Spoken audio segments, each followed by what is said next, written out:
Welcome, Kellyanne. Thank you so much for making time for us. Thanks to Yahoo. So it's hard to believe that the midterm elections were just 7 days ago because so much has happened since then. And I want to talk to you a little bit about what has transpired. President Trump is in the middle of his tenure. It is typical now for a president to take a pause, to relook at his cabinet and say, I might want to make some changes here. There are reports today about a cabinet shuffle at the top that the president is thinking about letting go John Kelly, Chief of Staff, and Kirstjen Nielsen as Homeland Security Secretary. What can you tell us about that? Well, I can tell you that I've read these stories probably for the better part of a year and a half. John Kelly took his job officially July 28th, sworn into office, I believe, around July 31st. And the very first article written about his departure was in early October. I printed out the article for him and let the author know it on his 1-year anniversary. Just to show how ridiculous it is to constantly read stories about who's up and who's down, palace intrigue, personnel, and while we're very focused on policy and principles, and progress, which is obvious from, I think, the whole title of your America's Financial Future is looking much better for most Americans because of these policies on taxation and deregulation and trade. So I feel like those stories today were very thin and very thinly sourced, if at all. And the president, you're right that it is typical for presidents to make changes. It's typical for cabinet members to make their own changes also. But I have no news to report, and I do find the outsized, overwrought, non-coverage coverage of personnel in this White House has been mostly fantastical, more than fact-based over time. Trump did have a visit to the border of Texas to visit some U.S. troops with Nielsen. He has canceled that trip. He's not going on this trip to the border, but as I believe Secretary Nielsen and General Mattis are there, Secretary Mattis are there, from what I know, and that's important work. Secretary Nielsen was also at the border probably about 2-3 weeks ago. Did a great job there. Obviously, it's a very big top issue to the president. Secretary Nielsen very recently has been talking about election security. She's been talking about cybersecurity, obviously border issues. And so much is under the watch of the Secretary of Homeland Security when it comes to the border. Not alone, obviously. Department of Justice and others are involved there too. But that's where she is today, doing her job. She's his 4th Homeland Security Secretary during his tenure. In the first 2 years he's in office. No, I don't think that's true. I think it was General Kelly, and then you had Elaine Duke, who was the deputy, the acting. And the person who came in, I guess, on his watch from the previous administration. He has made public that he's not very happy with her. I mean, he's lambasted her in public cabinet meetings. He's berated her. He's called her bushy for having worked in the Bush administration. Where are you getting this from? Reports? Have you independently sourced it at Yahoo, or are we just going to repeat other? I think it's well known and I think lots Twitter's of different. not an assignment editor, respectfully, and it's become that way. And I think hard-nosed journalists go and get the story. I think others read Twitter and watch TV most of the day. Has he not lambasted her in cabinet meetings? Has he not? Are you talking about the reports from April? Because it's November now. I mean, again, is that news today? Yes. Did you invite me here to talk about that? It's news because Did you invite me here to talk about a cabinet meeting from April? Well, there are a number of different reports in a number of different places today that are saying that White House aides are saying, they're remaining anonymous, but saying that he is looking at removing her from that position. Why do you think they're remaining anonymous? I don't know. You tell me. Do they not want to get in trouble with their boss? Well, no, but why are they remaining anonymous? Could it be that it's not completely verified and true? We're always playing this game in this administration about who's up and who's down. And if I showed you, because I could, all the reports that this one's leaving this week, this one did that, this one's out of favor, that one's resigning, that one's being fired, it's kind of embarrassing. But at some point, somebody should feel a little bit ashamed. We should expect some cabinet shuffling here. I suppose. If it's typical of every other administration, sure. But the relevance exactly is what? Well, if his cabinet's changing, the American people should know. Well, when it does, they will know. But why don't we focus on the work that's being done by the cabinet? Good, couple fans, good. Why don't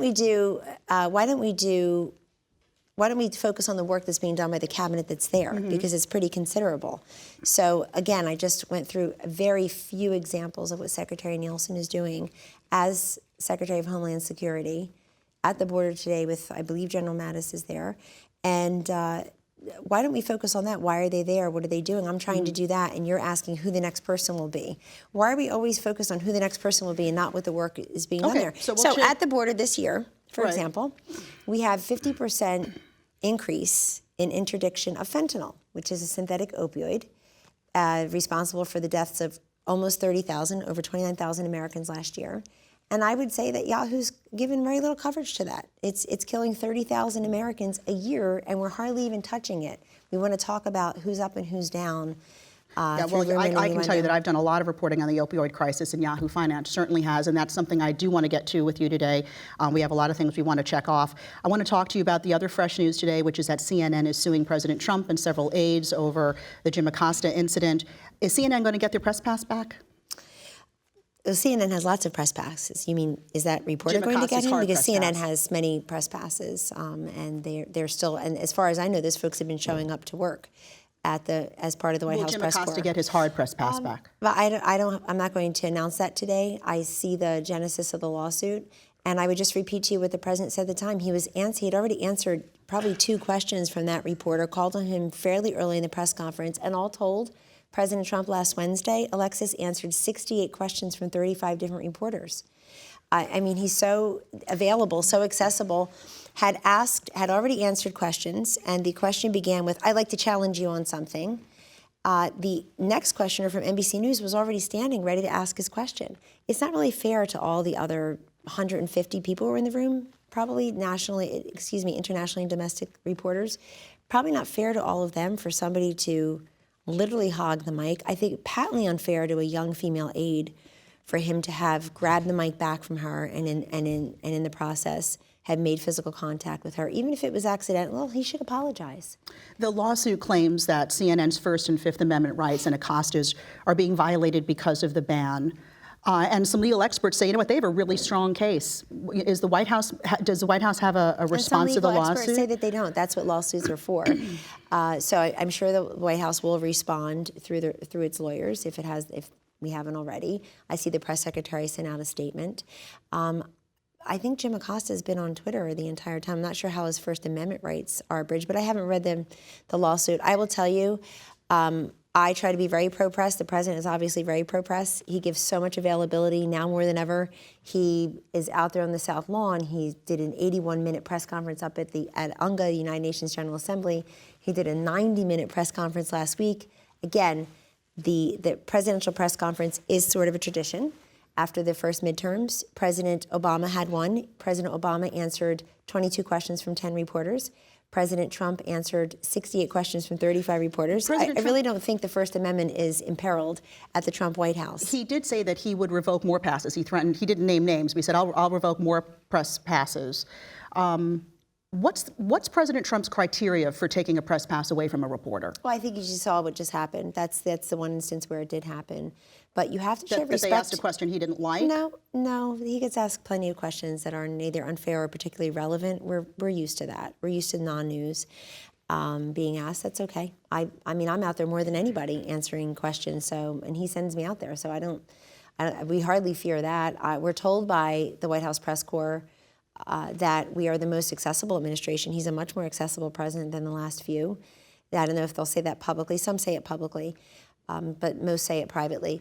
Anyhow, you have to show, he also said on Friday that you have to show respect to the presidency. You have to show respect to the White House, to the East Room. And that's not an individual reporter's or his microphone. It belongs to the federal government. It belongs to the people. It's the people's house. It's the people's microphone. Several questions had already been answered.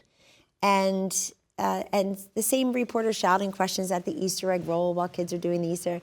I mean, there's a little bit of a history, but I'm far more interested in the work of Alex Acosta, the Secretary of Labor, anyway, than Jim Acosta. And I've, tried to be very good to see it. Much better to people in the media than they are to me. I think you know that if you just look at your own website, and I show up. And we thank you for that. Matt Whitaker's appointment as acting AG is being challenged by the state of Maryland because they are going to be asking a federal judge for an injunction declaring that Whitaker is not the legitimate acting attorney general as a matter of law. Your husband, George, had co-authored an op-ed in the New York Times recently making the same argument that it didn't go for a full Senate vote. Are they right? Is who right? Your husband and the state of Maryland. Oh, wow. Should we ask you what your husband's opinion is on things? That's fascinating. Anyway, so people disagree about the Constitution every day. That's why we have a circuit court system. That's why we have a United States Supreme Court. The Supreme Court is there to settle legal arguments about the Constitution. So I don't think it's anything new that either spouses disagree or that people disagree about the Constitution. But this is a very public disagreement. I mean, if my husband and I disagree, it's within the walls of our home. Is that where you're trying to go with this, or is it about Matt No, I was Whitaker? just curious. I mean, I'm just curious what the dinner conversation is like at the Conway house. I mean, with your kids, you talk about politics in the house. And that's your business, why? It's just, I'm curious, and I think that people who are watching would be curious too. Should I ask anybody who's ever been divorced what they were disagreeing about?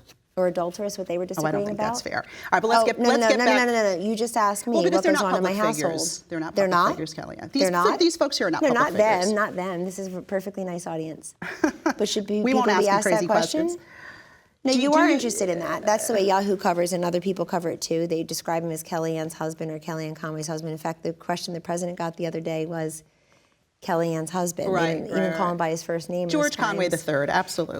Anyhow, people disagree about the Constitution all the time, and the other thing I would say is that the president doesn't really care how it affects him, because it doesn't. He cares how it affects me, because he's a very good boss, especially he's a very good boss to the women who work at the White House.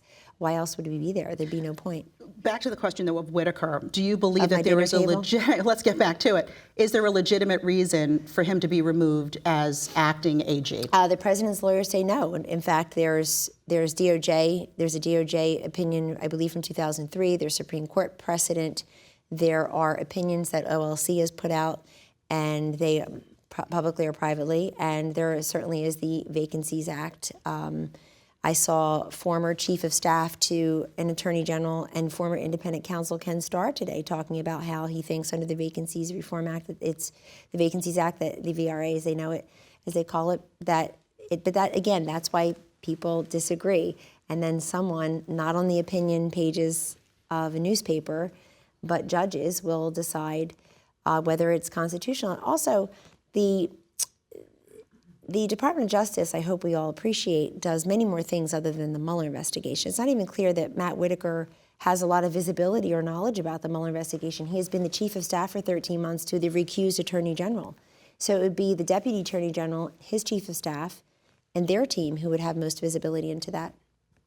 I want to talk a little bit about Congress because the first thing they're going to have to deal with is a possible government shutdown on December 8th. We know that President Trump has pushed for his border wall. Is he going to stick that out there as, if I don't get my border wall, we're going to have a government shutdown? Or is there any negotiating room there at all to work with Congress? He's been negotiating all along. He certainly wants a border wall. He's got $1.6 billion for it so far. And he thinks that a sovereign nation should have physical borders, and knows that we as a nation have helped many other countries to keep their borders secure and remain as sovereign nations. But immigration is a very complex and complicated issue. The president presented to Congress a year ago, Alexis, October of 2017, a 70-point plan. It got very little coverage because we could just talk about a wall, not the other 69 pieces of it. But he then boiled it down for 4 points for those of us who needed it boiled, those who needed it boiled down to 4: a DACA and the Dreamers, an end to chain migration, end to the visa lottery system, and then certainly border security, the border wall, and other enhancements. And the president, for all to see, it was covered through live TV for 55 minutes in the cabinet room late last January, was willing to make a deal on the Dreamers and DACA. That never happened because the Democrats walked away. They liked it as a political issue, I suppose. But he was willing to do that. And I think the question is also for Congress. Republican and Democratic Congresses have failed to act on immigration. That's why we have a couple of judges and making the immigration law for the rest of the country. I mean, that's not the way it's supposed to be. Congress makes the law. So Congress really needs to act on what has been an issue roiling this nation for many years. What is the issue? Well, in 2014, President Obama faced a surge of unaccompanied minors coming over the borders. His former Homeland Security advisor, Jay Johnson, had said it was, a very difficult issue for them for a very long time. I read his quotes in the Washington Post again recently from that time in preparation for a talk. And so this is something that Congress fails to act on again and again. And they really we can't afford as a nation for Congress to keep kicking it over to the executive branch and to the judicial branch when they're the ones supposed to make the law. I want to switch gears and talk about the economy because it's going gangbusters. We have unemployment at a near 50-year low. We have, a new national exit poll that shows 58% of undecided or independent voters, and that's usually the swing voters, believe that the country is on the wrong track. Why is it that with unemployment so low and wages rising finally and inflation low and interest rates still relatively low, we've sort of got this Goldilocks situation.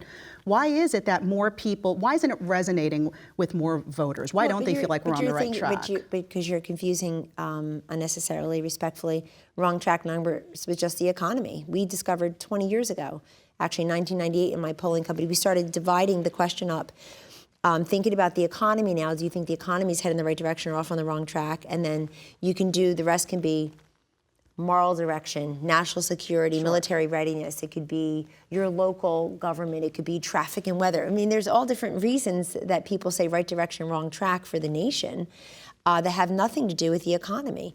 And so by any objective measure, the economy is doing very well. The confidence and optimism numbers are up. The unemployment is down. The GDP is up. The wages are up. The wages among blue-collar workers, like the folks I grew up with, are up.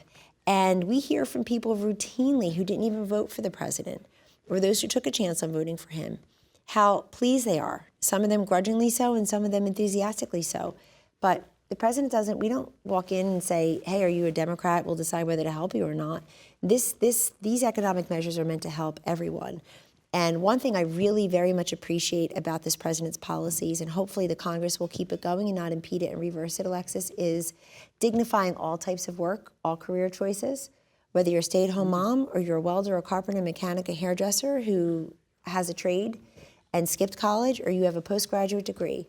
He's made very clear that there are positions and opportunities available to everyone in this country who wants to work. I mean, one thing that we're doing right now, I worked on it today, in fact, is as part of our opioid work, since we have so many available jobs anyway, we're really trying to help people get back on their feet and re-enter society through employment as well, or educational and skills opportunities.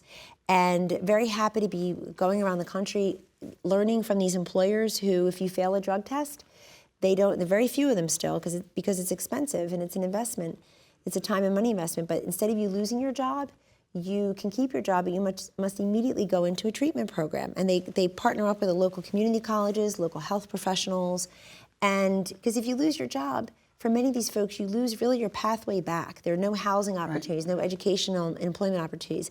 That's something I work on every day, which is why it's also hard for me to get excited about who wrote what op-ed or who tweeted what or who's rumored to be fired next. I mean, I got to focus on why I'm there. I work for the American people. And if I can help them, even in a modest way, I'm going to continue to be there. Earlier, we spoke to Scott Pattison, a National Governors Association head, and he was very pleased with the work that you're doing on the federal level for the opioid crisis. What kind of money are you making available to the states? Sure. Well, they've been terrific at NGA, and they've been very helpful on this. And NGA, of course, represents both Republican and Democratic governors. And I'm very happy to be working with governors like Roy Cooper of North Carolina, Governor Carney of Delaware has been here, Governor Northam of Virginia. I'm mentioning Democratic governors. And we hope that will continue. I think the Democrats picked up 7 governorships. I hope that I'm one of their first calls, because we definitely want to work with them on what we call the crisis next door. It's basically a plane full of people a day is falling from the sky, God forbid, in terms of the number of people dying from drug overdose each day. And if a plane were falling from the sky every day, we'd all stop whatever we're doing and talk about nothing but that. So I would suggest politely that we all stop what we're doing and talk even just a little bit more about these issues. So the president, there was historic legislation passed and signed into law last month. It was passed, Alexis, with every single Democrat voting for it in the House and every single Democrat voting for it in the Senate. That's huge. Yeah. And President Trump signed it into law. That's bipartisanship in action. And I think part of why it passed the most comprehensive single law on any drug crisis in our nation's history, I think part of why it passed in a bipartisan fashion is because everybody sees the need back at home. Whether you represent a state or a congressional district, you just see the need back at home. Law enforcement, access to treatment, certainly education and prevention.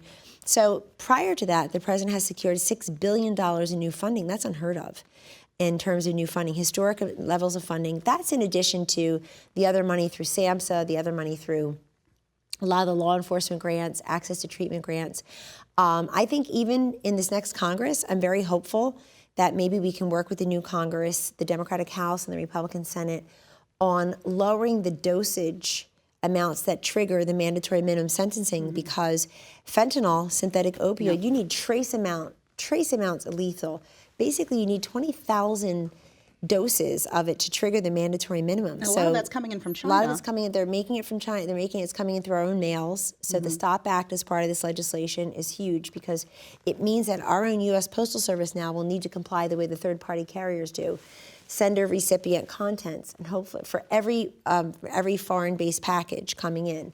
So that should be able to really mitigate the packages that are coming in from China and increasingly Mexico, through our mails. A lot of it's coming through the southern border. What about drug prices? Is that something, too, that you think both sides can come together on? They really need to. They really need to. The president got that started. Secretary Azar at HHS is doing tremendous work, as is the FDA and Dr. Gottlieb, our Surgeon General. Everybody's very focused on this, and I really hope that work can continue in the Congress because, again, that is an issue that is nonpartisan in nature, striving for bipartisan solutions. I will tell you that in the opioid crisis, things have gone the opposite direction where heroin will cost you $5. Yeah. When I was a kid, it was very expensive. And now it'll cost you basically the cost of a latte. And yet some of these overdose reversing drugs are becoming more expensive. So that's something we really have to keep an eye on. But if you go back and look at the plan that was announced in the Rose Garden back in early May with the President, Secretary Azar, and others, you look at what some of these pharmaceutical companies are doing sua sponte without being compelled to do so. That's also the free market at work. People saying, okay, you're leading, I want to lead with you. And we want to make sure that people get life-saving drugs that are accessible and affordable. And look, healthcare itself is a big issue. 8.5 years after Obamacare became the law of the land, 20 million plus Americans have no health insurance. They couldn't keep their plan. They couldn't keep their doctor. Those were big lies. Do you think we're going to get any movement on healthcare, or are we looking at gridlock? Because let's face it, he tried to repeal and replace with a Republican Congress. Now he has a divided Congress. Sure. I certainly hope so, because the millions and millions and millions of dollars that were spent on websites to help people enroll in Obamacare that went nowhere, the people making healthcare decisions and choices with their insurance based on the false promise that they could keep their doctor or keep their plan. A lot of those folks don't have coverage right now. And I think the associated health plans, the short duration limited plans, those types of measures to help people who don't get insurance maybe the way you and I do, which is through our employers, or the way many Americans do, which is through the federal government, they get lost in the shuffle, and many of them are self-employed or small business owners or employees. This is meant to help. The associated health plans are meant to help them too, but we need to come up with creative, innovative solutions. I think Medicare for all is very dangerous, and some people who ran on that, particularly statewide, did get defeated. Well, because it means having to raise taxes a whole bunch in order to pay for something like that. Well, it also moves us to single payer, and even President Obama wasn't for that at the time. Medicare for all could mean a lot less Medicare for seniors. What about pre-existing conditions? Where does Trump stand on? So the president has always said he wants to cover pre-existing conditions. He wasn't Congressman or Senator Trump when a lot of the repeal and replace efforts maybe did not protect that. He did not vote for that. His plans would have protected that by and large. And so he has made very clear, I think even recently in one of his news interviews, I remember reading the transcript, whether it was a TV interview or probably a print interview, you can go back and pull it, but he's talking about covering pre-existing conditions. Want to get back to the economy. That's what we do at Yahoo Finance. And the stock market, his tax cuts have helped corporate America lead the stock market to new highs. Again, the economy seems to be firing on all cylinders, and yet he publicly criticizes Jay Powell, a man he put in the position of Fed chief, and he even said, quote, "He is my biggest threat." Do you think Jay Powell is the president's biggest threat? So the president put him there and has confidence in him. He's also not meant to be personal. He's talking about the Fed raising interest rates. What I will tell you is that, since you mentioned the corporations, we were told about a year ago at this time that the tax cuts could never pass, and if they did, all the naysayers and critics said it would be a disaster for individuals and consumers and workers, because corporate America, if they went from a 35% corporate tax cut, the highest in the developed world in the OECD, to 21%, below the average in the developed world of 23%, they would never reinvest that money in their workers. And of course they have. They've invested it in the workplace, in the workforce. Over 8 million Americans have received bonuses or raises or both. As a direct result, the companies literally would say, because of the tax cuts, I'm giving this raise, I'm giving this bonus, I'm hiring more people. Apple has announced 20,000 new jobs to the U.S. I'm sure had they been able to make that announcement in the previous administration, they would have, but they couldn't have. And now they're repatriating billions of dollars of wealth back into this country. All told, it'll be trillions of dollars of wealth that was parked legally overseas. So there's so much happening that we're not even covering. We haven't even scratched the surface yet, Alexis, of the good that's happening. Also that some companies are offering different or better benefits because they know they're competing in this economy with other employers for their employees. People don't just have job security, now they have job mobility. There are multiple different places they can go for their jobs. I do want to tell you too, I'm sure when I walk out here, there won't be protesters, there will be feminists giving me a hero's welcome for being exactly what they describe women as needing to be, which is independent, strong-willed, successfully professional, independent of what their husbands think, and their own person. So I'm sure if they're not there, I'm sure they got the wrong address. You talked about jobs. Amazon, has created 600,000 jobs in this country. They just announced they're going to split their second headquarters. My 14-year-old daughter is their best customer. Yeah, my kids too. They're going to split between New York City and Crystal City, which is exciting. Crystal City, yeah, very exciting. But yet Jeff Bezos is targeted by President Trump quite often. Why is that? Is that personal between Trump and Bezos, or is it because he owns the Washington Post? Why does he seem to not like Jeff Bezos? I don't look at his personal as all. The president has said many times he wants to make sure Amazon is paying its fair share.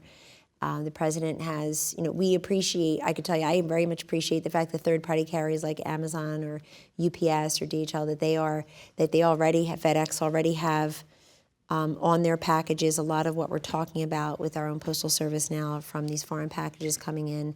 But I'll let the president's comments all stand. You'd have to go back and look at all of them. But the president wants to make sure that we have an even playing field and a fair marketplace for lots of different competitors. And I think the Postal Service is a very important, I know many conservatives have criticized it over the time.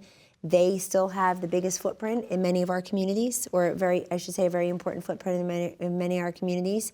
And it's a fast-changing world in terms of the way people are accessing information, completing a transaction, having things delivered to their homes. And we're watching that as well. But again, I can't really get too excited about any one personnel announcement, tweet, invented personal animosity, et cetera. I've met Mr. Bezos many times, and I'm always happy, always welcoming people. And speaking of, I think Yahoo has been a lagging indicator in terms of some of the big firms in that space who have, big companies in that space who have helped us. Some have donated millions of dollars to the opioid crisis ad campaign. Some, we had just had Facebook and Google at the White House actually saying that they would continue in what they're doing. Some are trying to help us get people treatment options, help us with Take Back Day, help just provide more information to people, tell us what people are typing into the search bar so we know what's happening out there. So any way you can help with that. They have a vested interest in helping the White House too, well, right? I think everybody does. They don't necessarily want regulation. They're not helping the White House, they're helping America. Sure. They're not helping the White House. That's bipartisan legislation. Every Democrat voted for it. So anyway, I can't ask for anything of value, but I can certainly say here's what others have done, and we always welcome your participation as well. Please thank me and welcoming and thanking Kellyanne Conway for being with us. Thanks for your time today.